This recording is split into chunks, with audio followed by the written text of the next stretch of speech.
Du 19e siècle, injustement méconnu, Prosper Mérimée s'expose au château de Compiègne. Et on lui doit Carmen, l'un des plus grands mythes littéraires de tous les temps. Georges Bizet s'en est inspiré pour écrire Carmen l'opéra, œuvre la plus jouée dans le monde.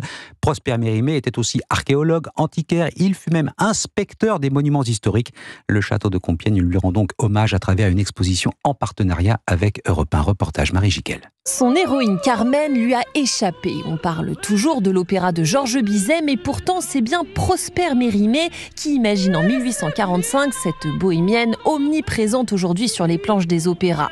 Costume de Christian Lacroix, maquette des décors, dessins de Picasso, Carmen occupe une place centrale dans cette exposition, imaginée par Rodolphe Rapetti, le directeur des châteaux de Compiègne et Blérancourt. Le fait que Mérimée ait été oubliée et que Carmen soit beaucoup plus connue, c'est plutôt le signe d'un très grand créateur, un créateur de mythes. Caricaturé par Chateaubriand, inspiré par son ami Stendhal, Prosper Mérimée ne fréquentait pas seulement les salons littéraires, son CV est assez chargé. Sénateur, historien, archéologue et inspecteur des monuments historiques. Et c'est lui qui met vraiment en place le système de protection des monuments historiques tel que nous le connaissons encore. De cette vie foisonnante, il ne reste plus grand-chose. Un incendie ravagea l'appartement de Prosper Mérimée, mais son influence perdure et cette exposition le rappelle avec justesse et humilité. Un reportage Marie Giquel du service culture d'Europe 1 à la rencontre de Prosper Mérimée.